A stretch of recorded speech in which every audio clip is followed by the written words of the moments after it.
Airtopen, η έγκυρη ενημέρωση. Airtopen, η σωστή ψυχαγωγία. Airtopen, στους 106,7 και στο διαδίκτυο.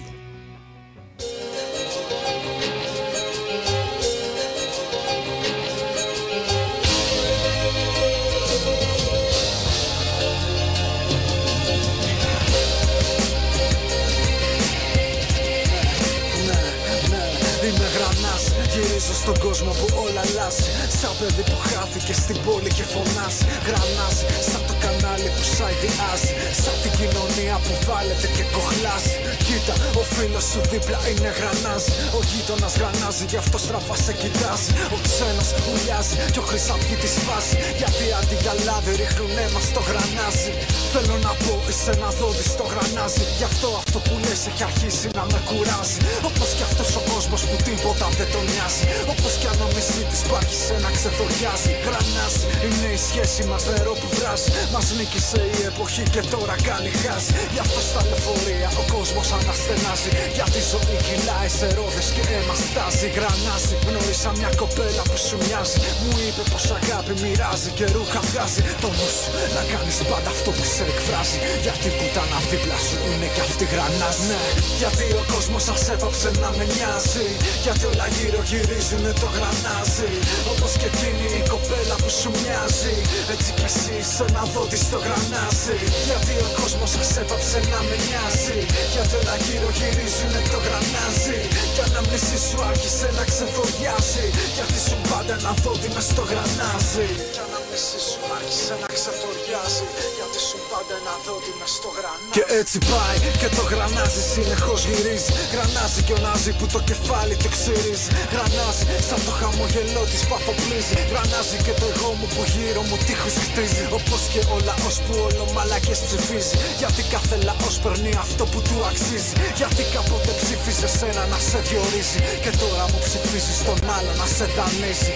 Γιατί ο κόσμος γρανάζει είναι που γυρίζει. Γρανάζει και η ανάγκη που έρχεται και σωρίζει. Γρανάζει είναι κι αυτός που από μακριά σε βρίζει. Όμως μπροστά σου όσα λέει δεν τα υποστηρίζει.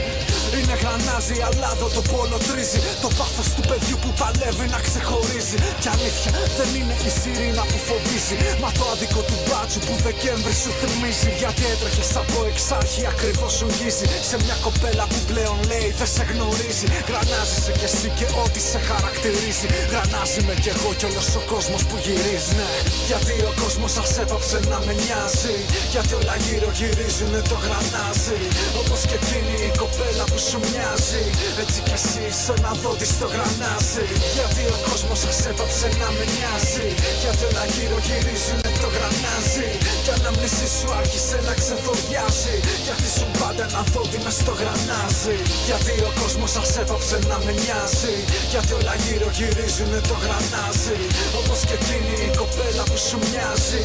Έτσι κι εσύ είσαι ένα δόντι στο γρανάζι. Γιατί ο κόσμος σας έπαψε να με νοιάζει. Γιατί όλα γύρω γυρίζουνε το γρανάζι. Κι ανάμνηση σου άρχισε να ξεθοριάζει.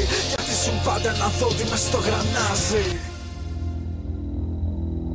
Καλησπέρα. Airtopen 106,7. Unknown Sound. Άγγελος Αλιγιάννης στο μικρόφωνο.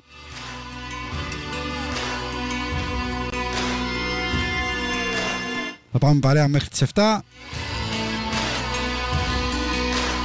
Όχι μόνοι μας. Σήμερα δίνουμε το μικρόφωνο ξανά στους φοιτητές. Στο αριστερό δίκτυο νεολαίας.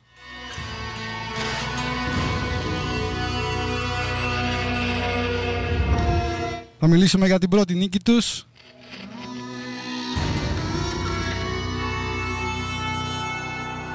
Ποια είναι η συνέχεια στις κινητοποιήσεις τους. Για τον νόμο Κεραμέως Χρυσοχοΐδη.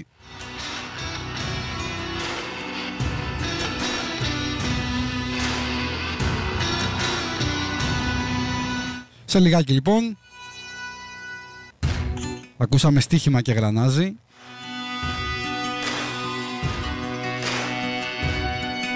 Μας ακούτε 106,7 για την Αττική. airtopen.com κάθετος radio διαδικτυακά. Από το Live 24. Για επικοινωνία μαζί μας το κάνουν αριθμό 1 το γράμμα π και 1 και το μήνυμά στο 54045. Και φυσικά μέσα από τη σελίδα Unknown Sound σε Facebook και Instagram.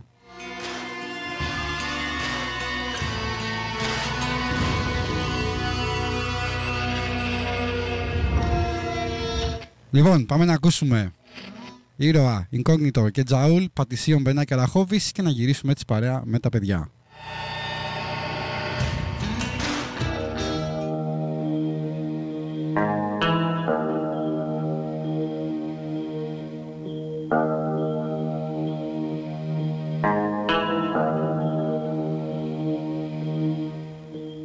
Μέσα στην πόλη γιορτάζουμε, μέσα στην πόλη πεθαίνουμε. Εδώ που ο ένας πατάει τον άλλον και με το ζόρι ανασένουμε. Γυρνάμε στο κέντρο της πόλης, Πατησίων, Μπενάκια, Ραχόβης. Ό,τι συμβαίνει το κάναμε στίχο και το τραγουδάμε για να έχεις να νιώθεις. Μέσα στην πόλη γιορτάζουμε, μέσα στην πόλη πεθαίνουμε. Εδώ που ο ένας πατάει τον άλλον και με το ζόρι ανασένουμε. Γυρνάμε στο κέντρο της πόλης, Πατησίων, Μπενάκια, Ραχόβης. Ό,τι συμβαίνει το κάναμε στίχο και το τραγουδάμε για να έχεις να νιώθεις. Ψήσου να βγεις, αν κάτσεις μέσα μπορεί να πεθάνεις. Έλα σου λέω θα δεις, μόνο αν το ζεις θα μάθεις τι χάνεις. Σας στήσαμε, ότι ήταν να ζήσουμε λίγο το ζήσαμε. Αν ψηθείς παρετή, αν πάλι όχι κομπλέτα μιλήσαμε. Αυτό μας έχει μείνει, μια τυπική επαφή, αυτή είναι η πόλη μας. Μια κουβέντα καινή συναισθήματα πρωτοφανή και το μόνιμο ζόρι μας. Μια ανασακοφτή, μια καυτή, μια ματιά μέσα στο πορτοφόλι μας. Και όσο ανοίγουν τα θέλω μας, τόσο στενεύουν οι χώροι μας. Λένε για στόχους και πρότυπα οι στόχοι. Κι μπάτσι με τα κράνη και τα τζόκι. Ανατριχίλα στην ιδέα του ασύρματου. Γι' αυτό δεν παίζαμε ποτέ με walkie-talkie. Ζούμε να δούμε να καταρρίπτε το μύθος. Άλλο το να έχεις ηθική κι άλλο το ήθος. Με πιάνουν τα πολιτισμικά μου συνήθως. Μα τελευταία νιώθω μόνος μόνο μες στο πλήθος. Κι όλοι βροντάμε στην πόρτα του κουφού. Καθυλωμένοι σε παραγωγές και φου. Με το στόμα αλλά όχι με το πείσμα του ροφού. Κι ο μόνος που μπορώ να εμπιστευτώ είναι ο κοφού. Καταδικασμένοι στο περιθώριο, άγχος σταμένο και στο τελευταίο μόριο. Ορκισμένοι εχθροί του νοικοκυρέου, κακοφημί και κρίση σαν το σανατόριο. Μέσα στην πόλη γιορτάζουμε, μέσα στην πόλη πεθαίνουμε. Εδώ που ο ένας πατάει τον άλλον και με το ζόρι ανασένουμε. Γυρνάμε στο κέντρο της πόλης, Πατησίων, Μπενάκια, Ραχόβης. Ό,τι συμβαίνει το κάναμε στίχο και το τραγουδάμε για να έχεις να νιώθεις. Μέσα στην πόλη γιορτάζουμε, μέσα στην πόλη πεθαίνουμε. Εδώ που ο ένας πατάει τον άλλον και με το ζόρι ανασένουμε. Γυρνάμε στο κέντρο της πόλης, Πατησίων, Μπενάκια, Ραχόβης. Ό,τι συμβαίνει το κάναμε στίχο και το τραγουδάμε για να έχεις να νιώθεις. Μέσα στο χάος κανείς, πίσω από το φόβο μπορείς. Κάτω από τη σκόνη υπάρχει ένας κόσμος να ζήσουμε μόνο εμείς. Όλοι μετά της φυγής, όλοι της τελευταίας στιγμής. Γαμιέται το είδος σου άνθρωπε, φωνάζω από την άκρη της γης. Πλήθη ανέστητα, φυλακισμένα σε κανόνες η Αθήνα βρωμάει από φερομόνες και ένστικτα. Μπορεί να φάγαμε τη φόλα μα δεν φάγαμε ποτέ μας από τα έτοιμα. Πάνω στο φέρμα μου και έτοιμα, κάθε πληγή μου κι από ένα συνέστημα. Είπα θα το πάω όσο με πάει, μέχρι να πέσω ή ώσπου να χάσω το μέτρημα. Έχουμε πείσμα να γίνουμε τείχος απέναντι από τον καιρό. Μέσα στο θόρυβο κάπου θα βρω το κενό για να έρθω πιο κοντά να σου πω. Νιώθω ελεύθερος κάθε φορά που βλέπω να γίνεται στάχτη το εγώ. Ήρθαμε απόψε να βάλουμε φόκο, να κάψουμε τον ουρανό. Το φόβο κοιτάμε κατάματα, βάζουμε ρούχα κατάλληλα. Και προσπερνάμε τις κάμερες για να μας χάνουν μετά τα δικάβαλα. Περνάμε επεισόδια και φρίκες, μα φτιάχνουμε εμείς τις συνθήκες. Όμως το δέντρο για να ψηλώσει μέσα στο χώμα χρειάζεται ρίζες. Με συγχωρείς, άμα μπορείς, κάνε πιοκί να χαρείς. Είτε θα κάνεις πιοκί να ανασάνουμε, είτε θα φύγεις με λόγια χωρίς. Χώρος που διεκδικείς, δρόμοι που φτιάχτηκαν να περπατάμε εμείς. Μέσα στην πόλη γιορτάζουμε και το μοιράζουμε, αυτό είναι θέμα αρχής. Μέσα στην πόλη γιορτάζουμε, μέσα στην πόλη πεθαίνουμε. Εδώ που ο ένας πατάει τον άλλον και με το ζόρι ανασένουμε. Γυρνάμε στο κέντρο της πόλης, Πατησίων, Μπενάκια, Ραχόβης. Ό,τι συμβαίνει το κάναμε στίχο και το τραγουδάμε για να έχεις να νιώθεις. Μέσα στην πόλη γιορτάζουμε, μέσα στην πόλη πεθαίνουμε. Εδώ που ο ένας πατάει τον άλλον και με το ζόρι ανασένουμε. Γυρνάμε στο κέντρο της πόλης, Πατησίων, Μπενάκια, Ραχόβης. Ό,τι συμβαίνει το κάναμε στίχο και το τραγουδάμε για να έχεις να νιώθεις.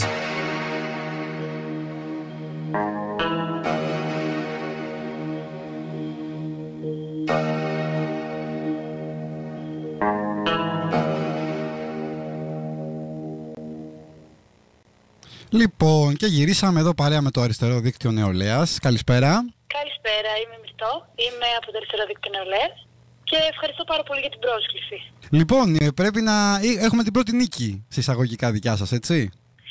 Έχουμε την πρώτη νίκη, ναι, η αλήθεια είναι. Βέβαια, Θεωρώ ότι έχουμε σημειώσει νίκες στο πανεπιστήμιο το δικό μας, γιατί γενικά είμαστε πολύ ζωντανοί στην όλη μάχη κατά του νόμου Κεραμέως από την αρχή. Αν τώρα θέλετε να μιλήσουμε λίγο για τον νόμο γενικά στην αρχή και να μιλήσουμε συγκεκριμένα μετά για το τι γίνεται στο ΑΠΕΘΙΤΑ. Ωραία. Λοιπόν, πάμε λίγο να δούμε τον νόμο. Εκτός λοιπόν από το περιβόητο αστυνομία έτσι, στα πανεπιστήμια, που εδώ να πω ότι δεν έχει γίνει σε κανένα δυτικό κράτος πλην της Τουρκίας, έτσι. Δεν έχει ξαναγίνει δηλαδή αυτό, να υπάρχει αστυνομία μες στα πανεπιστήμια. Ναι, μόνο στην Τουρκία και στη Σαουδική Αραβία. Εκτός λοιπόν από αυτό, έχουμε και κάποια άλλα θέματα, γιατί ο νόμος είναι, ας πούμε, να εξομοιώσει τα εγχώρια κολέγια με τα πανεπιστήμια. Ο νόμος αυτός γενικά βάζει πολλά πράγματα και έχει πολύ ενδιαφέρον να παρατηρήσουμε και τη συγκυρία στην οποία έρχεται. Γιατί γενικά η αλήθεια είναι ότι διανύουμε έναν πολύ δύσκολο χρόνο, ένα χρόνο πολύ πυκνό για όλους. Γιατί, ας πούμε, αυτή τη στιγμή έχουμε ένα διαλυμένο εσύ από τις κυβερνήσεις των τελευταίων ετών και τη σκληρή πολιτική λιτότητα που έχει επιβληθεί στη χώρα μας με τα μνημόνια, αντιμέτωπο με την πανδημία. Και σε αυτή τη συνθήκη έρχεται μια μεγάλη αναδιαμόρφωση του εργασιακού, εκπαιδευτικού και περιβαλλοντικού συστήματος της χώρας όπως το ξέραμε, δηλαδή με μια γενικότερη επίθεση. Και έχουμε ένα λαό που ζει με επιδόματα, έγκλεισε στο σπίτι του ένα χρόνο και μια χώρα που μετράει πάνω από 8.000 νεκρούς από κορονοϊό. Και η πανδημία έχει πέσει στην κυβέρνηση που έχουμε, την κυβέρνηση της Νέας Δημοκρατίας, που έχει σχέδιο και είναι εμφανές σε όλους πλέον να τσακίσει οποιοδήποτε κεκτημένο αγαθό, οποιαδήποτε δημόσια και δωρεάν παροχή, οποιοδήποτε δημοκρατικό δικαίωμα, και με αυτόν τον τρόπο χρησιμοποιεί την πανδημία και το lockdown σαν εργαλείο για να τα ισοπεδώσει όλα. Και στο πλαίσιο αυτό έχει διαχειριστεί την πανδημία με αυτόν τον τρόπο, με αλλεπάλληλα lockdown και άνοιξε κλείσει της οικονομίας και των ζώων μας, εξαντλώντας μας τόσο τους φοιτητές όσο και όλο το λαό, ψυχικά, υγειονομικά και οικονομικά, χωρίς να ενισχύσει το ίδιο εξαθλειωμένο εσύ. Και στο επίπεδο του νόμου, σε αυτό δηλαδή το πλαίσιο, που το κάνει ακόμα πιο εξοργιστικό, περνάει σαν τον κλέφτη αυτό το νόμο για την εκπαίδευση, με κλειστές σχολές, χωρίς να τους νοιάζει το αν μπορεί να πραγματοποιηθεί διάλογος με οποιοδήποτε μέλος της εκπαιδευτικής κοινότητας υπό αυτή τη συνθήκη. Έχοντας αποδέκτες αυτό το πράγμα εμάς, τους φοιτητές, τους μαθητές και ολόκληρη την εκπαιδευτική κοινότητα, που βλέπουμε ότι αυτός ο νόμος θα αλλάξει την παιδεία που ξέραμε. Αρχικά, όπως είπατε κι εσείς, εκτός από φέρνει πολλά πράγματα, την έμεση ιδιωτικοποίηση της παιδείας. Ο νόμος αυτός πετάει ένα τεράστιο αριθμό μαθητών απ' έξω από τα οικονομικά ασθενέστερα κοινωνικά στρώματα που δεν θα έχουν πλέον τη δυνατότητα να σπουδάσουν στο δημόσιο πανεπιστήμιο. Και αυτό γίνεται με δύο τρόπους. Είναι ο πρώτος κόφτης, που είναι στο να αντιμετωπίζουν φέτος οι μαθητές από την πρώτη ηλικίου, αν είναι δυνατόν, που δεν είναι άλλος από την Τράπεζα Θεμάτων, που θα έχει αποτελέσματα γνωστά, γιατί έχει ξαναεφαρμοστεί η Τράπεζα Θεμάτων, που την τελευταία φορά που συνέβη η Τράπεζα Θεμάτων υπήρξαν 14.000 μεταξεταστέοι, πενταπλασιάστηκαν δηλαδή οι μαθητές που έμειναν μεταξεταστέοι σε σχέση με την προηγούμενη χρονιά, και συνοδεία αυτού του αριθμού υπήρξε αύξηση 15% των μαθητών που στράφηκαν στην παραπαιδεία. Ωστόσο, ελπίζω να μην μιλάω πολύ. Όχι, μας τα εξηγείς πολύ αναλυτικά. Μας τα εξηγείς πολύ αναλυτικά, γι' αυτό και σε αφήνω να τα πεις, γιατί τα εξηγείς αναλυτικά. Να πω μόνο εγώ ότι μιλάμε για έναν αριθμό, τώρα που λες που θα μείνουν εκτός πανεπιστημίου, περίπου 10 με 20.000 φοιτητές, έτσι, μαθητές. Ακριβώς. Είναι τεράστιο και το εντυπωσιακό είναι ότι το Υπουργείο κατά φετινή εφαρμογή έχει προνοήσει βεβαίως για τα παιδιά που δεν θα διαθέτουν, που θα μένουν απ' έξω, και τους τρέφει. Έχει προνοήσει. Και τους τρέφει στις περίφημες αυτές μεταγυμνασιακές δίχρονες σχολές επαγγελματικής κατάρτισης που μας λένε από την αρχή που παρουσιάζουν αυτό το νόμο. Που αυτό επί της ουσίας σημαίνει ότι ένα παιδί 16 χρονών θα βγαίνει και θα κάνει απλήρωτη μαθητεία, παύλα εργασία, με μηδενικά εργασιακά δικαιώματα, και απ' την άλλη οι λίγοι, δηλαδή αυτοί που δεν θα πενταχτούν, αυτός ο τεράστιος αριθμός, οι τυχεροί που έχουν την οικονομική δυνατότητα και την ψυχική εντοχή να μπούμε σε αυτή τη διαδικασία, το να διεκδικήσουμε το απολυτήριο λυκείου μέχρι και να μπούμε στο πανεπιστήμιο, και ερχόμαστε μετά αντιμέτωποι με το δεύτερο κόφτη που συμπεριλαμβάνεται σε αυτόν τον νέο νόμο, που είναι η ελάχιστη βάση και το όριο φοιτησης. Νομίζω ότι ειδικά η ελάχιστη βάση έχει πολύ ενδιαφέρον, γιατί θα τίθεται από τα πανεπιστημιακά ιδρύματα και επίσης θα συμπληρώνεται το μηχανογραφικό, που έχει γίνει γνωστό, σε δύο φάσεις. Και από αυτά τα δύο θα υπάρχει το αποτέλεσμα ο περιορισμός των εισεκταίων να είναι μεγάλος, καθώς οι πρόεδροι των τμήματων θα έχουν τη δυνατότητα να ανεβάζουν τον πύχη εισαγωγής, μειώνοντας έτσι τον αριθμό φοιτητών, Πράγμα που θα τους αποφέρει καλύτερη αξιολόγηση και κατά συνέπεια καλύτερη χρηματοδότηση, η οποία πλέον θα συνδέεται με την αξιολόγηση. Και όσον αφορά το όριο φοιτησης, είναι άλλο ένα μέτρο που από τη στιγμή που καταφέρει και μπει στο δημόσιο πανεπιστήμιο θα σε δυσχεραίνει ακόμα περισσότερο, γιατί ένας φοιτητής εργαζόμενος που αργεί να τελειώσει θα ξεπερνάει το όριο και θα διαγράφεται. Βέβαια, όλοι αυτοί που αποκλείονται έχουν δύο δρόμους από εκεί και πέρα, όσοι αποκλείονται από το πανεπιστήμιο, ή να αναγκαστούν να μην σπουδάσουν καθόλου, ή αν βρουν ή αν έχουν την οικονομική δυνατότητα να πάνε σε κάποιο ιδιωτικό κολέγιο, τώρα πια που τα πτυχία μας έχουν εξισωθεί. Και στο πλαίσιο αυτό έρχεται και η πανεπιστημιακή αστυνομία, που εμείς εδώ στη Θεσσαλονίκη την έχουμε δει ήδη, αλλά και τα πειθαρχικά, ώστε κάθε φωνή αμφισβήτησης, κάθε πράξη προβληματισμού να καταστέλλεται. Τόσο η αστυνομία όσο και τα πειθαρχικά, που θα βάζουν αδικήματα από αντιγραφές έως αφισοκολλήσεις, συγχωρήπανση, οποιαδήποτε παρακόλληση λειτουργίας του Ιδρύματος του Πανεπιστημίου, θα έχουν τιμωρίες μέχρι και διαγραφές, ας πούμε. Και έτσι δημιουργηθεί ένα καθεστώς φόβου που οποιαδήποτε φωνή αμφισβήτησης δεν θα εκφράζεται καν. Έτσι. Και αν δεν κάνω λάθος, εσείς λέτε ναι στη φύλαξη, αλλά όχι στην αστυνομία προφανώς, έτσι. Ναι, το να μιλάμε για φύλαξη είναι ένα τελείως διαφορετικό πρόβλημα. Είναι ένα τελείως διαφορετικό πράγμα από το να μιλάμε για αστυνομία. Γιατί υπάρχει παρανόηση, ας πούμε, ότι η αστυνομία πριν δεν μπορούσε να μπει στα ιδρύματά μας για ποινικά κολάσιμα συντάξει, όπως είναι τα ναρκωτικά ή διάφορα τέτοια που έχει υποθεί πολλές φορές στο απειθήτα. Πράγμα που δεν είναι αλήθεια. Σύμφωνοι, ναι, υπήρχαν και φύλακες, οι οποίοι μάλιστα απολύθηκαν σαν περικοπές, σαν παραπάνω έξοδο, πριν, αν δεν κάνω λάθος, το 2012. Νομίζω πάλι επί Νέας Δημοκρατίας. Επί Νέας Δημοκρατίας, ναι. Ακριβώς. Να πούμε επίσης ότι καταργεί και το δικαίωμα και των εσπερινών πάλι. Δηλαδή, κάποιος μαθητής που πάει, γιατί δουλεύει πολύ πιθανώς και πάει σε ένα εσπερινό, μετά δεν θα έχει πλέον και ούτε αυτό το δικαίωμα να πάει σε ένα πανεπιστήμιο, έτσι. Ναι, αν δεν κάνω λάθος, ισχύει και αυτό, ναι. Γενικά αλλάζει τελείως ο χάρτης της εκπαίδευσης όπως την ξέραμε. Σε αυτό το δίπτυχο, ότι από τη μία ιδιωτικοποιείται με αυτόν τον τρόπο άμεσα το πανεπιστήμιό μας, γιατί το είχε πει και η κυρία Κεραμέως και μόνη της κάποια στιγμή, ότι το άρθρο 16 για τα δημόσια πανεπιστήμια έχουν χαθεί καλές ευκαιρίες να το αναθεωρήσουμε. Ιδιωτικοποιούνται έμεσα και φαντάζομαι ότι μακροπρόθεσμα και άμεσα όσο περισσότερο γίνεται. Και μπαίνει και αυτό το κομμάτι το κατασταλτικό που έρχεται να εφαρμόσει όλα τα παραπάνω. Το γεγονός ότι υπάρχει μια υπουργός παιδείας που δεν έχει περάσει ούτε απ' έξω από ελληνικό πανεπιστήμιο, αυτό πώς σας φαίνεται? Και θέλει, ξέρεις, να φτιάξει τον νόμο και να εξυγχρονίσει και καλά τα πανεπιστήμια. Ναι, η υπουργός παιδείας δεν έχει περάσει ούτε απ' έξω από το ελληνικό πανεπιστήμιο και αυτό φαίνεται. Και μάλιστα ειδικά στο κομμάτι των αιώνιων φοιτητών, το όλο ζήτημα ότι εμείς στο εξωτερικό θα έχουμε λυμμένο αυτό το ζήτημα. Δηλαδή εννοώ που προβάλλουν το Πανεπιστήμιο του Εξωτερικού σαν τα τέλεια πανεπιστήμια που έχουν λύσει αυτά τα ζητήματα, είναι και ψεύτικο. Γιατί στο εξωτερικό το όριο φοιτησης, βασικά στην ώρα τους, τελειώνουν το 36% των φοιτητών, σύμφωνα με μελέτες. Και το υπόλοιπο ξεπερνάει και αυτό το όριο φοιτησης, για παράδειγμα. Αλλά στο εξωτερικό, ας πούμε, που όλα λειτουργούν τόσο καλά, παίρνονται άλλα μέτρα. Δηλαδή δεν γίνεται το πρώτο μέτρο που θα πάρεις θεωρητικά για τους αιώνιους φοιτητές που επιβαρύνουν τόσο πολύ να είναι το να τους διαγράφεις. Μπορείς να αυξήσεις την έρευνα. Ναι, είναι εμφανές ότι που δεν επιβαρύνουν κιόλας. Το επιβαρύνουν, το είπα ηρωνικά προφανώς, γιατί δεν έχουν, γιατί υπάρχει αυτή η παρανόηση. Δεν έχουν το δικαίωμα για σύντηση, ούτε για στέγαση, ούτε για δωρεάν συγγράμματα. Η μόνη επιβάρυνση είναι η κόλλα Α4 που γράφουμε στην εξεταστική, ας πούμε. Δεν επιβαρύνουν. Ναι, είναι αλήθεια αυτό. Ας πούμε, ο Υπουργός Παιδείας που αναδιαμορφώνει με αυτόν τον τρόπο την παιδεία δεν έχει περάσει το έξω από ένα δημόσιο πανεπιστήμιο, όπως ακριβώς είπατε. Έτσι. Εμείς γενικά στο ΠΙΘΙΤΑ έχουμε δει καλά ήδη το τι θα σημαίνει ο νόμος Κεραμέως.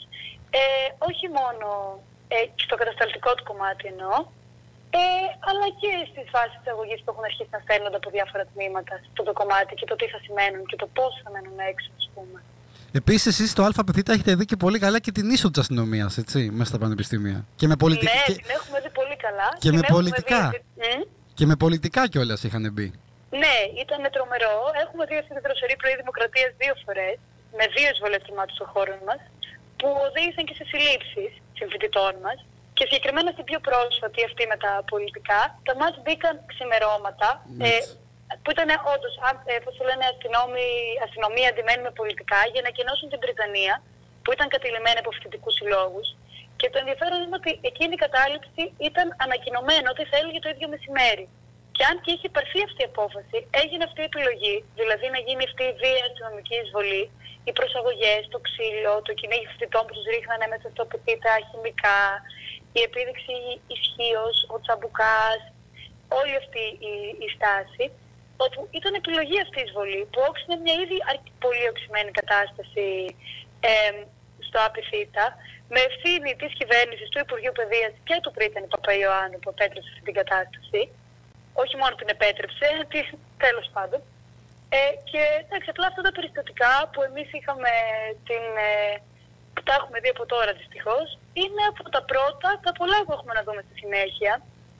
Γιατί φαίνεται πλέον ότι η κυβέρνηση έχει επιλέξει να δρά ανοιχτά σαν τραμπούκος, να φέρνει την κρατική βία και την ανομία μέσα στα πανεπιστήμια και δίνει το μήνυμα σε όλους εμάς τους φοιτητές και σε όλη την κοινωνία ότι δεν διστάζει ούτε να δέρνει, ούτε να εξευτελίζει, ούτε να συλλαμβάνει όσο διεκδικούν οτιδήποτε, όσο διεκδικούν ας πούμε, να σπουδάσουν σε ένα δημόσιο και δωρεάν και δημοκρατικό πανεπιστήμιο, όσο διεκδικούν αλλαγή κάποιας πολιτικής, όσο διεκδικούν ένα μέλλον και μια ζωή με όρους διαφορετικούς από αυτούς που μας έχουν προδιαγραφεί σε μια ευθεία πορεία, ας πούμε. Και γι' αυτό εγώ νομίζω ότι εμείς νομίζουμε ότι κάθε φοιτητής, κάθε καθηγητής που νοιάζεται για τη δημόσια παιδεία, γενικά κάθε δημοκρατικός πολίτης, και φάνηκε αυτό στη Θεσσαλονίκη, και κάθε άνθρωπος, οποιοδήποτε μονομενός άνθρωπος που τον αηδίασαν οι φωτογραφίες και τα βίντεο με την ομοιβία που χρησιμοποιήθηκε και στις δύο συμβάσεις στο ΑΠΘ, γιατί χρησιμοποιήθηκε ομοιβία και στις δύο περιπτώσεις. Όλοι θυμούνται με τα βίντεο με το φοιτητή που τον σέρνανε. Τις είδαμε όλες τις εικόνες αυτές, ναι. Αυτό, και κάθε τέτοιος άνθρωπος έχει καθήκον να τοποθετηθεί απέναντι στην κυβερνητική πολιτική, να αντιδράσει και να πετύχει αυτός ο νόμος που πέρασε με αυτόν τον τρόπο, που φέρνει ό,τι φέρνει και που περνάει σε μια συνθήκη που εμείς είμαστε ένα χρόνο κλεισμένοι σπίτι μας και ένα χρόνο μακριά από τις σχολές μας, να πέσει. Καταρχάς νομίζω από εδώ ξεκινάνε όλα έτσι. Το λάθος με το πρώτο και το μεγάλο είναι ότι μέσα σε όλη αυτή την κατάσταση, με τα lockdown, με τα πάντα κλειστά, με την πανδημία, να ξεκινάει η κυβέρνηση να περνάει νόμους, έτσι. Ναι, αυτό είναι αυτό που είπα και στην αρχή, ότι είναι σε ένα γενικότερο πλαίσιο. Δηλαδή τώρα είμαστε σε μια κατάσταση, εννοώ και σε επίπεδο πανελλαδικό, που την τελευταία εβδομάδα έχουμε σημειώσει ρεκόρ και σε θανάτους, 70% πεθαίνει εκτός ΜΕΣ, και σε αυτή την κατάσταση της αποτυχίας η κυβέρνηση περνάει νόμους για όλο το πτωχευτικό, εκπαίδευση, εργασιακό, τους περιβαλλοντικούς παλιότερα, και ενώ την ίδια στιγμή έχει αποτύχει απόλυτα με την υγεία, δεν σώζει και την οικονομία και μας έχει αυτή την κατάσταση, δίνει παρά μόνο λεφτά στους δικούς τους κανάλια, κάποια συγκεκριμένα κανάλια και πάει λέγοντας, και δεν αναλαμβάνουν και πουθενά την ευθύνη. Και έχει και τώρα τα 30 εκατομμύρια ευρώ που θα διαθέσει για την αστυνομία, έτσι. Ακριβώς, ότι δηλαδή να δοθούν αυτά τα λεφτά για τις ανάγκες μας. Γιατί αντικειμενικά είμαστε φοιτητές όλοι που είμαστε μακριά από τις σχολές μας ένα χρόνο. Μακριά από τα εργαστήριά μας, μακριά από τις κλινικές μας, μακριά από όλα. Μακριά από τους χώρους μας πρωτίστως και κλεισμένοι σε ένα σπίτι, σε ένα καθεστώς φόβου. Δεν δίνονται λεφτά για τις ανάγκες μας. Δηλαδή για τις ανάγκες μας δεν υπάρχουν λεφτά, αλλά ξαφνικά βρέθηκαν 30 εκατομμύρια για να φυλάει η πανεπιστημιακή αστυνομία ένα ίδιο πανεπιστήμιο. Έτσι. Με αυτό το θέμα τι θα γίνει, γιατί δεν υπάρχει κάποια ενημέρωση. Είστε ήδη ένα χρόνο και έτσι με κλειστά πανεπιστήμια. Είμαστε ένα χρόνο και με κλειστά πανεπιστήμια και δεν έχει φανεί να υπάρχει διάθεση τουλάχιστον μέχρι το καλοκαίρι να προχωρήσουμε σε αυτό, πέραν από κάποια κλινικά έτη. Εντάξει, βέβαια παλεύουμε, δηλαδή ειδικά στο ΑΠΘ, για παράδειγμα, μιας και μιλάγαμε και τι γίνεται πιο συγκεκριμένα εδώ, σαν φοιτητές διεκδικούμε και να επιστρέψουμε στις σχολές μας και κυρίως να ανατραπεί αυτός ο νόμος πρώτον και κύριο. Και μάλιστα σαν φοιτητές πετύχαμε και μια μεγάλη νίκη την Πέμπτη, που ήταν η αναστολή της εφαρμογής μέρους αυτού του νόμου και η μη είσοδος της αστυνομίας στο Πανεπιστήμιο, που τη μετέφεραν όπως λένε για μετά το Πάσχα, ακούγεται και για Σεπτέμβρη, όπου είναι μια μικρή νίκη, ήταν μια στρατηγική επιλογή της κυβέρνησης. Και για μένα, τουλάχιστον στο επίπεδο ΑΠΘ, είναι η δεύτερη μας νίκη. Η πρώτη μας νίκη είναι ακριβώς ότι σπάσαμε το κλίμα του φόβου και ανασφάλειας, όλο αυτό το κλίμα της αντιδημοκρατικής εκτροπής που πήγαν να μας επιβάλλουν, ζωντανεύοντας τα πανεπιστήμια μας και βγαίνοντας στον δρόμο, απαιτώντας να πέσει αυτός ο νόμος, να γυρίσουμε στους χώρους μας. Έτσι, και γιατί... διεκδικώντας γενικά μια καλύτερη συνθήκη για μας. Ακριβώς, γιατί σας κατηγόρησαν κιόλας ότι εσείς για τη διασπορά του ιού, έτσι, ότι φταίτε εσείς που διαδηλώνετε και εξαπλώνεται ο ιός. Ναι, αυτό ναι υπάρχει και νομίζω ότι σε αυτό πάει και γι' αυτό είναι και πολύ ελπιδοφόρο αυτό που συμβαίνει εδώ, γιατί οι άνθρωποι που βγαίνουν στον δρόμο μαζικά υπό το φόβο των χημικών, της πανδημίας, υπό την πίεση της ατομικής ευθύνης, υπό το φόβο των προστήμων, δείχνουν αυτό το πράγμα ότι... Γιατί αυτό το πράγμα πάνω στο κλίμα του φόβου και της ανασφάλειας προσπαθεί να μας επιβληθεί. Και αυτό το πράγμα το κούνημα του δαχτύλου, ότι εμείς φταίμε για όλα. Εμείς φταίμε σε μια συνθήκη που δεν έχει γίνει τίποτα για μας. Η ατομική ευθύνη που ακούμε από το Μάρτιο του 20, έτσι, ότι για όλα εμείς φταίμε. Εντάξει, φυσικά έχουν περάσει και το οι νέοι φταίνε, έτσι. Φταίγαν οι νέοι για τις πλατείες, φταίγαν οι νέοι για το καλοκαίρι μετά το ερωτικό των νέων. Έχουμε ακούσει πολλά, έτσι. Είναι ένα θέατρο του παραλόγου όλο αυτό που ζούμε εδώ και ένα χρόνο, πραγματικά. Και η τακτική της κυβέρνησης ήταν στην αρχή όταν ξεκινήσατε, μέσα από τα κανάλια, τα πληρωμένα και όλα αυτά, να περάσει ότι φταίτε, οπότε να σταματήσετε και καλά, γιατί διασπείρετε τον κορονοϊό, έτσι. Ναι, υπήρχε αυτό, ενώ ταυτόχρονα, όπως και τώρα. Τώρα, για παράδειγμα, είμαστε σε μια κατάσταση ανοίγματος του τουρισμού, ενώ για μας δεν έχει γίνει τίποτα. Και τα λέω για μας, ενώ και για τις απλές μας ανάγκες, που είναι η ανάγκη του να πάμε σε φυσική με φυσική παρουσία στο εργαστήριο. Κοιτάξτε, υπάρχει μια οργή που ξεχυλίζει. Δηλαδή, ο μαθητής που είναι σε άνοιξη κλίση ένα χρόνο τώρα, ο φοιτητής που βλέπει την κυβέρνηση να του κουνάει το δάχτυλο ότι φταίει για όλο αυτό ο νέος, ενώ ταυτόχρονα δεν κάνει τίποτα για εκείνον, δεν κάνει τίποτα για να επιστρέψει στη μόρφωσή του, στο πανεπιστήμιό του, στον χώρο του. Είναι μια οργή που για μένα αυτή είναι και η τρίτη μας νίκη, η οποία υπάρχει και συνδέεται και με την οργή του λαού. Δηλαδή, για παράδειγμα, το είδαμε και σε αυτές τις δύσκολες συνθήκες για το λαϊκό φρόνημα και τους αγώνες, που συνδεθήκαμε και εμείς οι φοιτητές, υπήρξαν αυτές οι μαζικές κινητοποιήσεις στη Νέα Σμύρνη και στη Θεσσαλονίκη κατά της Δίας, που ανέκοψαν κάπως τη φόρα της κυβέρνησης να περνάει νόμους μόνο με τη βία και τα γκλόπ της αστυνομίας, χωρίς τη συμφωνία κανενός. Σωστό. Και αυτό το είδαμε και σε επίπεδο φοιτητικό, που την Πέμπτη, λοιπόν, δηλαδή αυτό που συνέβη εδώ πέρα, είναι ότι καταφέραμε να κρατήσουμε την αστυνομία έξω, παρόλο που οι φοιτητές με τον μπλοκ τους, παρόλο που υπήρξε, γιατί εντάξει αυτό πρέπει να υποθεί, υπήρξε απελπισμένη προσπάθεια από κάποιους να τους βάλουν, γιατί υπήρξαν κάποιες μεμονωμένες συμπεριφορές, οι οποίες δεν έχουν θέση στο φοιτητικό κίνημα, γιατί βασικά δεν απευθύνονται στο μέσο φοιτητή, τον απλό άνθρωπο που θέλει να σπουδάσει, να εργαστεί, να ζήσει με καλύτερους όρους. Τέτοιες ενέργειες, κάποιες μικρές μάζες αυτόξυτων πρωτοπόρων κρατούν την πραγματική πρωτοπορία της μάζας των απλών φοιτητών στα σπίτια τους.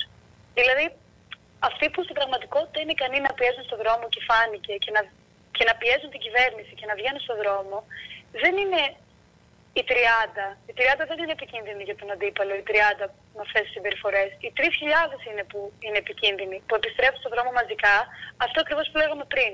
Παρόλο που υπάρχει ο φόβος των χημικών, της πανδημίας, υπό τη συνεχή πίεση της ατομικής ευθύνης της νεολαίας, υπό το φόβο των προστήμων και του στιγματισμού και των διώξεων, αυτοί έχουν το πραγματικό θάρρος και τη μαχητικότητα και εμείς, ας πούμε, αυτό που λέμε είναι ότι θέλουμε η πάλη μας να αφορά κάθε φοιτητή, όχι τους μειμένους και ταγμένους στις συγκρούσεις, να διδάσκει τη μαχητικότητα του διαρκούς πολιτικού αγώνα απέναντι στην κυβέρνηση, την Ευρωπαϊκή Ένωση, κάθε μηχανισμό κυριαρχίας αυτής της μορφής. Και εμείς θέλουμε αυτοί οι φοιτητές να γεμίζουν τις σχολές τους, όπως κάναμε και την Πέμπτη και όπως κάνουμε σταθερά με τις δράσεις μας στο Πανεπιστήμιο, να εκθέτουμε δηλαδή την κυβέρνηση για άλλη μια φορά. Και δεν θέλουμε να δίνεται πάτημα, και αξίζει να υποθεί γιατί το είδα αυτό από αρκετά μέσα μαζικής ενημέρωσης, στο Sky και στον Gaza Sky να κάνει προπαγάνδα απέναντί μας. Ακριβώς γιατί ο συσχετισμός και λόγω ακριβώς ότι εμείς δεν έχουμε και πολύ λόγο, δεν έχουμε και πολύ χώρο και γενικά ο ευρύτερος συσχετισμός αντικειμενικά είναι αρνητικός. Και κάθε λάθος ναρκοθετεί το κίνημα που προσπαθούμε εμείς τώρα να δημιουργήσουμε. Μας πάει ένα βήμα πίσω. Υπάρχει τόσο κοινός αγώνας αυτή τη στιγμή και εμείς θέλουμε όλη αυτή η παρακαταθήκη της κοινής δράσης, του κοινού αγώνα, της συγκέντρωσης δύναμης γύρω από συγκεκριμένα μαζικά αιτήματα να διατηρηθεί. Γι' αυτό και θεωρούμε πολύ σημαντικό ότι δεν πρέπει να μένουμε μόνο στις ενδοκινηματικές αντιπαραθέσεις που υπάρχουν και πάντα υπάρχουν και στη διάσταση και το μεταξύ μας εμφύλιο και όλο αυτό που συμβαίνει. Και ότι σίγουρα υπάρχουν κάποιες σοβαρές διαφωνίες, αλλά πρέπει να διατηρηθούν δυνάμεις ετοιμότητα, γιατί αυτή τη στιγμή είμαστε αντιμέτωποι μεγάλα πολιτικά στοιχήματα που τα βλέπουμε να πλησιάζουν, που είναι ο νόμος Κεραμέως που ζούμε τώρα, το νέο νομοσχέδιο για την εκπαίδευση που έρχεται από Σεπτέμβρη, αλλά και από Σεπτέμβρη επίσης θα αρχίσουν να σκάνε και τα οικονομικά της πανδημίας. Και η ζωή του λαού και της νεολαίας και των φοιτητών θα μπει σε νέες περιπέτειες όσο να είναι. Και γι' αυτό εμείς. Αχ, το έχω πάρει λίγο μονότριμο, συγγνώμη. Όχι. Συνέχισε. Γι' αυτό το λόγο εμείς θεωρούμε ότι πρέπει να προετοιμάζουμε τις δυνάμεις μας για τις μεγάλες μάχες που έρχονται σαν φοιτητές, να επιμένουμε στο θέμα της οργάνωσης και όχι της διάλυσης του φοιτητικού κινήματος και των δομών του και να αναζητούμε μορφές που θα φέρουν και άλλους φοιτητές στις σχολές τους, αλλά και γενικά και τρόπους να συνδεθούμε με τον λαό. Αντικειμενικά ο λαός δοκιμάζεται πάρα πολύ αυτή τη στιγμή, είναι ένα ευρύτερο πρόβλημα. Και πρέπει να οργανώνουμε τις δυνάμεις μας, να προετοιμαζόμαστε, να κάνουμε συνείδηση ότι ακόμα και για την πιο μικρή νίκη, σαν την νίκη της Πέμπτης, που ήταν ότι δεν μπήκαν τα μάτια στο πανεπιστήμιο παρόλο που προσπάθησαν, χρειάζονται αγώνες, κινήματα, εξεγέρσεις και οι αγώνες είναι δίκαιοι, επιβάλλουν πράγματα και η συλλογική οργάνωση είναι η δύναμή μας αυτή τη στιγμή. Γενικά η οργάνωση είναι δύναμη και θέλουμε πολύ να αναδεικνύονται νέες φωνές, να συγκεντρώνουμε δυνάμεις, να προετοιμαζόμαστε για όσα έρχονται και όσα θα έρθουν. Γιατί αυτό που ζούμε τώρα φαίνεται τεράστιο, αλλά είναι η αρχή. Έρχεται, έχουμε πράγμα μπροστά μας. Δηλαδή είναι η αρχή ενός. Εγώ αυτό αισθάνομαι, αυτό βλέπω, ότι είναι η αρχή ενός μεγάλου πράγματος. Και αυτή τη στιγμή η αλήθεια είναι ότι μέσα στο παιδί θα γίνονται δράσεις, συζητήσεις, πολιτιστικά δρόμματα, αντιμαθήματα, ζωντανεύει ο χώρος και θέλουμε να συνεχίσουμε προς μια τέτοια κατεύθυνση οι φοιτητές. Και ταυτόχρονα κάθε Πέμπτη, όπως έγινε και την προηγούμενη Πέμπτη, υπάρχει και το κάλεσμα για την πορεία για την ανατροπή του νόμου, που προσπαθούμε να την ενδυναμώσουμε, να συνεχίσουμε προς αυτή την κατεύθυνση, να μαζικοποιηθούμε, να πολιτικοποιηθούμε και να γίνουμε όσο πιο επικίνδυνοι γίνεται. Γιατί να δημιουργήσουμε όσο περισσότερες ρογμές γίνεται σε αυτό το αραγές πράγμα που φέρνει μπροστά μας η κυβέρνηση, που ενώ έχουν προκαλέσει καταστροφές παντού στην εκπαίδευση, στην υγεία, δεν κουνιέται κανείς, δεν παραιτείται κανείς. Ακριβώς. Δεν θα πάει τίποτα. Νομίζω σε μια άλλη χώρα θα είχαν, όχι μόνο θα είχαν παραιτηθεί, θα είχε επέμβει και εισαγγελέας, ξέρεις, γιατί κάποια από αυτά που γίνεται είναι πραγματικά για φυλακή, κυριολεκτικά. Τώρα οι ευθύνες, για παράδειγμα, και το Εθνικό Σύστημα Υγείας και για τους νεκρούς είναι εγκληματικές. Αυτό το πράγμα που συμβαίνει στο ΤΕΜ είναι εγκληματικό. Πεθαίνει κόσμος, πεθαίνει πολλής κόσμος. Δεν είναι. Και η κατάσταση μέσα στα φοιτητικά, δηλαδή. Που εγώ δεν περίμενα ποτέ ότι θα γίνω φοιτήτρια και θα δω αυτά που είδα, ας πούμε, να γίνονται μέσα στο φοιτήτα. Θα δω αυτές τις ομές παρεμβάσεις σε αποφάσεις φοιτητικών συλλόγων. Και όχι μόνο, ξέρεις, δεν γίνεται τίποτα, αλλά έχουμε και έναν προϋπολογισμό του 2021 που ανακοινώνει η κυβέρνηση και έχει μειωμένο κατά πολύ και τις δαπάνες για τα ΑΕΗ και την παιδεία και για την υγεία. Ακριβώς. Ειδικά για την παιδεία, ναι, εδώ δεν. Όχι μόνο δεν φτάναν τα χρήματα που είχαμε τώρα, όμως τα μειώνουν κι άλλοι. Και αυτό δείχνει ότι θέλουν να δημιουργήσουν και ένα πανεπιστήμιο που να λειτουργεί με όρους επιχείρησης, που να ψάχνει χρηματοδότες, να αναγκάζεται να στρέψει στην ιδιωτική πρωτοβουλία για να καταφέρει να στηριχθεί, για να καταφέρει κάπως να ανταποκρίνεται στις ανάγκες μας έτσι κουτσά. Έρχεται μεγάλο πράγμα. Και όπως είπες, γιατί από Σεπτέμβρη θα φανεί και την οικονομία, γιατί ήδη δεκάδες επιχειρήσεις έχουν κλείσει ήδη και πώς θα κλείσουν μέχρι το καλοκαίρι. Ανεργία θα ανέβει σε, νομίζω, πρωτόγνωρα επίπεδα, τόσο πολύ, δηλαδή δεν νομίζω να τα έχουμε ξαναδεί. Και δεν ξέρω, και με όλο αυτό τώρα, ξέρεις, γιατί με τον τουρισμό, δηλαδή που είμαστε εμείς όπως είμαστε και ξεκινάμε και δεχόμαστε τουρίστες, δηλαδή μήπως το χειμώνα η κυβέρνηση θέλει πάλι αυτό το φτούκι από την αρχή, να μας ξανακλείσει δηλαδή πάλι μέσα. Αυτό ναι. Εγώ δηλαδή σκέφτομαι σαν φοιτήτρια ότι είμαι κλεισμένη ένα χρόνο, δεν έχει δοθεί καμία μέριμνα για τις ανάγκες μου, δεν έχει δοθεί καμία μέριμνα για να επιστρέψω στο πανεπιστήμιό μου. Κάθε άλλο προετοιμάζουν για μένα και για όλους μας ένα πανεπιστήμιο τελείως διαφορετικό. Ένα πανεπιστήμιο τελείως μακριά από τις ανάγκες μας. Ένα πανεπιστήμιο που μόνο δημόσιο, δωρεάν και ελεύθερο δεν θα είναι.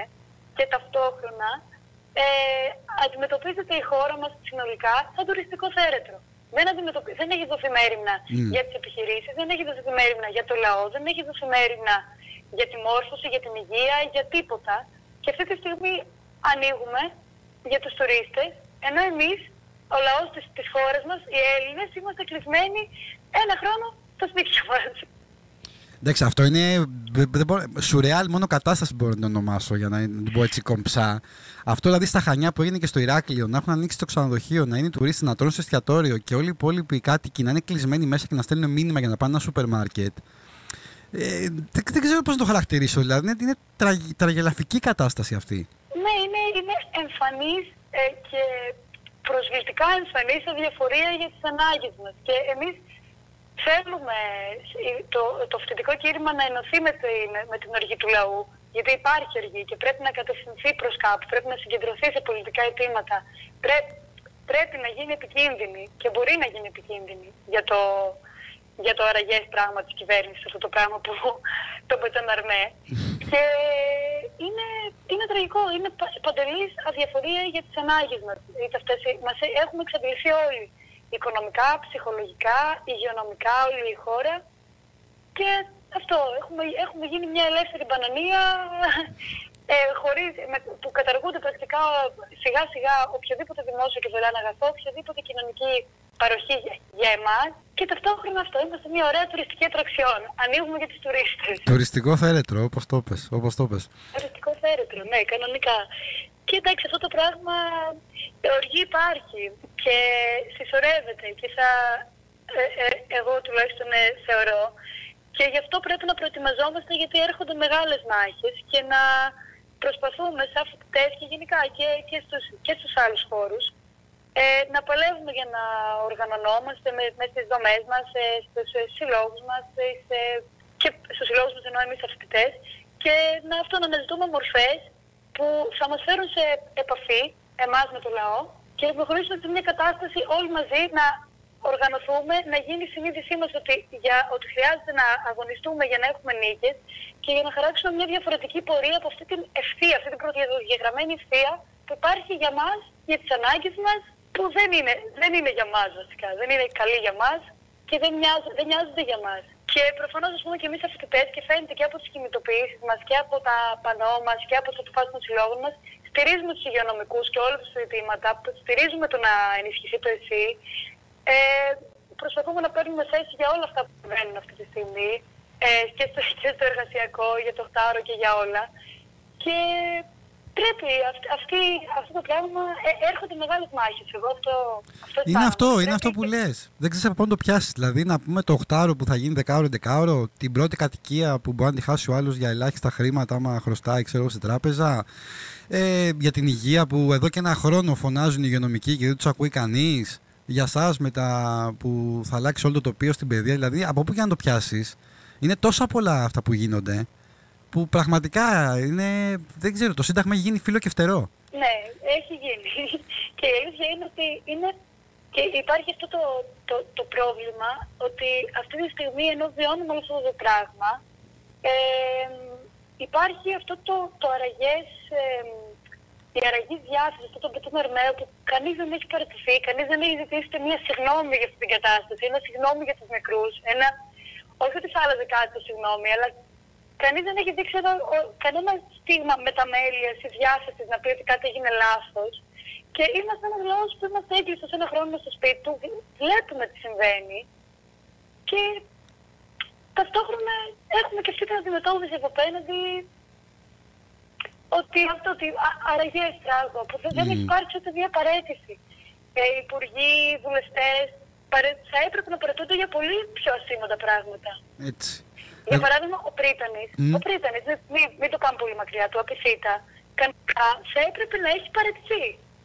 Μετά που επέτρεψε όλο αυτό το πράγμα, όχι μόνο το επέτρεψε, το ζήτησε να συμβεί. Ναι, το ζήτησε. Ισχύει. Και ήταν μέσα στα αιτήματά μας και σε φοιτητές ότι δεν έχει θέση ένας Πρίτανης τέτοιος για εμάς, γιατί δεν νοιάζει για τις ανάγκες μας. Ακριβώς. Τώρα με τους φοιτητές τι γίνεται, δηλαδή αυτοί που είναι πρωτοετής που δεν θα έχουν δει τη σχολή ακόμα πώς είναι, έτσι, ή αυτοί με τα εργαστήρια, ή αυτοί που τελειώνουν. Τι θα γίνει με αυτό το θέμα? Μπορείτε να μου το αναλάβετε λίγο, γιατί έκανε μια διακοπή. Ναι, λέω τώρα με όλη αυτή την κατάσταση στον ένα χρόνο, τι θα γίνει με τους φοιτητές που είναι πρωτοετής και δεν έχουν δει το πανεπιστήμιό τους, για παράδειγμα. Ή με τα εργαστήρια, ή αυτοί που τελειώνουν και δεν μπορούν να προχωρήσουν, να πάρουν το πτυχίο τους. Τι θα γίνει τώρα με αυτή την κατάσταση? Όλοι αυτοί έχουν μπει στον πάγο, γιατί δεν μοιάζεται ιδιαίτερα κανείς για αυτούς. Δηλαδή, βλέποντας και από τη σχολή μου και γενικότερα και από άλλες σχολές, μιας και είμαστε δίκτυο και είμαστε σε πολλές διαφορετικές σχολές γενικά, δεν υπάρχει. Πρώτα ότι δεν έχουν μπει στη σχολή τους, προφανώς. Υπάρχουν πρακτικές, κλινικές και όλα αυτά που έχουν παγώσει ή γίνονται μέσα στο Zoom ή θα αναπληρωθούν στα πατσούλικα σε 2-3 εβδομάδες, ας πούμε. Δεν υπάρχει μέριμνα. Και η μόνη. Και για παράδειγμα, ο πρίτανής μας στα ΟΤΕΦΙΤΑ ήταν άφαντος σε όλα αυτά. Μία εμφάνιση έκανε και ήταν για να παίξει. Ήξερε να επιτρέψει, να επιτρέψει να γίνει μέσα να μπει αστυνομία. Και νύχτα έτσι ξημερώματα. Και αν ο πρίτανής μας, για παράδειγμα, είχε παραιτηθεί, αφενός ήταν μια μικρή μύκη που θα ανέτασε λίγο το φρόνημα των φοιτητών. Θα λέγανε ότι ωραία, κάτι καταφέραμε, πάμε στο επόμενο. Και αφετέρου ο επόμενος, θεωρώ ότι πριν προβεί σε μια τέτοια ενέργεια, θα το σκεφτόταν και μια δεύτερη φορά. Έτσι. Αν είχαμε καταφέρει με τέτοια νίκη. Βέβαια, βλέπουμε στην Ευρώπη υπουργούς να παραιτούνται επειδή ξεσυμβολιαστήκαν εκτός σειράς. Κάνουν αυτό. Και είδαμε ότι όντως παραιτούνται που αποκαλύπτεται, ξέρω εγώ. Η πρωθυπουργός της Δανίας, παράδειγμα, που εμβολιάστηκε χωρίς εκτός σειράς, έφαγε πρόστιμο. Μεγάλο πρόστιμο. Ενώ εδώ, ό,τι και να γίνει, βλέπεις ότι δεν γίνεται απολύτως τίποτα. Αυτό που λες, καμιά παραίτηση, καμία ανάληψη ευθύνης. Έχουμε φτάσει σε 9.000 νεκρούς. Ακριβώς. Αυτό είναι πολύ καλό παράδειγμα, ας πούμε, για τους βουλευτές και τους υπουργούς και την πρωθυπουργό της Δανίας που παραιτήθηκε, ας πούμε, που παραιτήθηκαν, φάγαν πρόστιμο, είπαν έστω κάτι. Εδώ τώρα έχουμε δει τα σκάνδαλα με τους εμβολιασμούς εκτός σειράς. Έχουμε δει και τι δεν έχουμε δει και δεν υπάρχει. Αυτό είναι σαν να είναι με αραγές μέτωπο που δεν κουνιέται τίποτα, δεν παραιτείται κανείς. Θεωρούμε ότι δεν τους ακουμπάει τίποτα. Και είναι εξοργιστικό. Ακριβώς. Για πες μου τώρα, τι κινητοποίησεις έχετε? Συνεχίζετε προφανώς ο αγώνας. Εμείς συνεχίζουμε, ναι. Γενικά γίνονται και εξακολουθούν να γίνονται και γενικές συνελεύσεις. Προσπαθούμε, γενικά όλος ο προσανατολισμός του ΑΤΕΦΙΤΑ είναι να γίνονται δράσεις μέσα, ειδικά μετά την είσοδο των ΜΑΤ. Γίνονται δράσεις, διάφορες συζητήσεις για τον νόμο και για άλλα ζητήματα, διάφορα πολιτιστικά δρόμενα, με μουσική, με διάφορα τέτοια πράγματα, διάφορα διαζώσεις αντιμαθήματα για να δείξουμε ότι γίνεται, ας πούμε, και γενικά για να κρατιέται ο χώρος ζωντανός και για να δείξουμε ότι το πανεπιστήμιο το επανοικιοποιούμαστε. Ταυτόχρονα υπάρχει στη Θεσσαλονίκη κάλεσμα κάθε Πέμπτη για πορεία για την ανατροπή του νόμου, όπου υπάρχει και αυτή την Πέμπτη. Και προσπαθούμε όσο γίνεται να τη μαζικοποιήσουμε και γενικά να συνεχίσουμε. Θέλουμε να συνεχίσουμε αυτό το πράγμα. Προσπαθούμε να φέρουμε περισσότερους φοιτητές στο κάμπους, περισσότερους φοιτητές στους χώρους τους, περισσότερους φοιτητές στους συλλόγους τους και να μαζικοποιήσουμε αυτό το πράγμα, να το πολιτικοποιήσουμε. Γενικά αυτά υπάρχουν από δράσεις. Δηλαδή, μέσα στην επόμενη εβδομάδα θα τρέχουν διάφορες δράσεις στο ΑΤΕΦΙΤΑ, ανάλογα με τις αποφάσεις που παίρνει ο κάθε φοιτητικός σύλλογος. Δηλαδή, άμα κάποιος κάνει μια πρόταση στο ΑΤΕΦΙΤΑ, σίγουρα κάπου θα πέσει σε κάποια δράση. Και κάθε Πέμπτη υπάρχει αυτή η πορεία. Εξαιρετικά. Θες να μας πεις κάτι και για το αριστερό δίκτυο νεολαίας? Εμείς γενικά είμαστε, όπως ακούστηκε φαντάζομαι και από όλα αυτά που είπα, είμαστε ένα δίκτυο κυμάτων, είμαστε μια συλλογικότητα φοιτητών που δραστηριοποιείται σε διάφορες πόλεις της Ελλάδας. Εγώ για παράδειγμα είμαι στη Θεσσαλονίκη, αλλά υπάρχουν και στην Αθήνα και στην Πάτρα, σε διάφορες πόλεις με μεγάλα πανεπιστήμια. Είμαστε ένα δίκτυο κυμάτων, παλεύουμε για την οργάνωση των φοιτητών, για μια δημόσια και δωρεάν παιδεία, για να δημιουργηθεί μια νέα πολιτική δύναμη με άλλα χαρακτηριστικά και παλεύουμε γι' αυτό στους χώρους μας. Αυτό είμαστε λίγο πολύ. Εξαιρετικά. Λοιπόν, να σε ευχαριστούμε πάρα πολύ που σε είχαμε κοντά μας. Έτσι βγήκατε και ακουστήκατε κι εσείς. Ευχαριστούμε πολύ για τη δυνατότητα αυτή. Είναι πολύ καλή. Θα έπρεπε να γίνεται. Γιατί η αλήθεια είναι ότι από τα περισσότερα ΜΜΕ είμαστε οι φοιτητές που οι νέοι, τα κορονοπάρτι μας κουνάνε το δάχτυλο και δεν υπάρχει αυτό. Δεν υπάρχει μόνο αυτό. Έτσι ακριβώς. Και με αφορμή τη νίκη της Πέμπτης, έτσι, είναι μια καλή αρχή και όπως είπες και εσύ έχουμε πολύ δρόμο ακόμα και να συνεχίσετε και όλα θα γίνουν. Εγώ αυτό πιστεύω. Για μεγαλύτερα, αυτός ο νόμος νομίζω είναι προφανές ότι πρέπει να ανατραπεί. Πρέπει να μην εφαρμοστεί καμία πτυχή του που ήδη έχουν αρχίσει να εφαρμόζονται. Για παράδειγμα, νομίζω στο ΑΤΕΦΙΤΑ υπάρχουν σχολές που έχουν στείλει βάση της αγωγής Υπάρχουν μάλιστα και σχολές που η βάση αγωγής που έχουν στείλει μειώνει τους ακταίους μέχρι και σε 40 με 50%. Οπότε είναι εμφανές ότι αυτό το πράγμα πρέπει κάθε δημοκρατικός πολίτης, κάθε άνθρωπος που βλέπει τι συμβαίνει, κάθε άνθρωπος που νοιάζεται για τα δημόσια και δωρεάν αγαθά αυτής της χώρας, να παλέψει για να μην υπάρχει. Έτσι. Και η ιστορία έχει δείξει, έτσι, συνήθως ποιος κερδίζει. Έχει δείξει η ιστορία, ναι, βέβαια θέλει διάρκεια, είναι ένα γεγονός που θέλει διάρκεια, θέλει οργάνωση, θέλει συγκέντρωση δύναμης, αυτό είναι πολύ βασικό, θέλει δηλαδή γύρω από 2-3 συγκεκριμένα αιτήματα στα οποία μπορούμε να συμφωνήσουμε όλοι, να συγκεντρώνουμε τις δυνάμεις μας και να βαράμε όλοι εκεί, όλοι μαζί και συνεχίζουμε. Έτσι. Ωραία, και εδώ θα είμαστε, να τα ξαναπούμε πάλι, ό,τι είναι νεότερο. Πολύ. Λοιπόν, Μυρτώ, σε ευχαριστούμε, να είσαι καλά. Ευχαριστώ πάρα πολύ.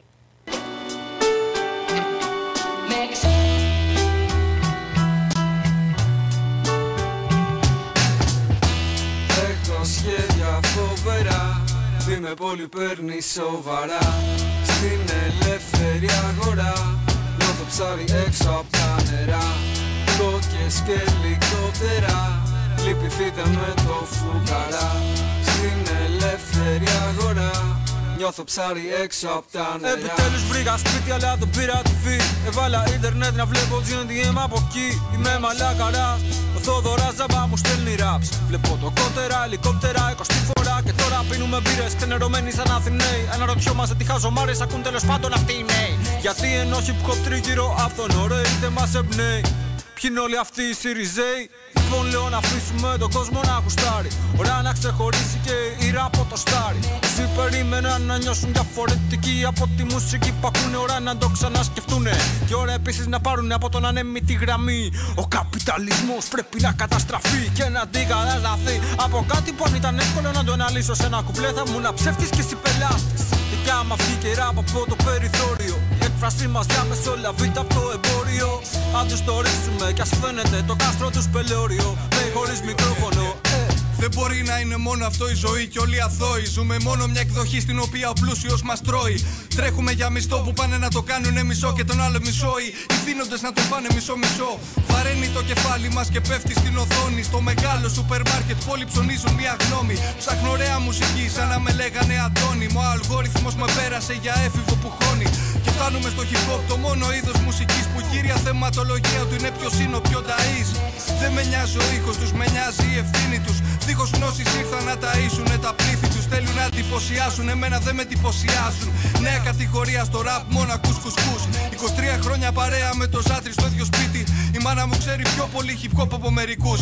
Η βαριά βιομηχανία τους προπόνησε πολύ, όχι στο φαγί μας το να είναι πιστοί σε μία συνταγή. Δεν αγωνίζω για αυτούς την κόψη του σπαθιού μου, τους ακούω, μα μόνο όταν πέφτει το IQ μου. Έχω σχέδια φοβερά, είμαι πολύ παίρνει σοβαρά. Στην ελεύθερη αγορά νιώθω ψάρι έξω απ' τα νερά. Κόκκες και ελικόπτερα, λυπηθείτε με το φουγαρά. Στην ελεύθερη αγορά νιώθω ψάρι έξω απ' τα νερά.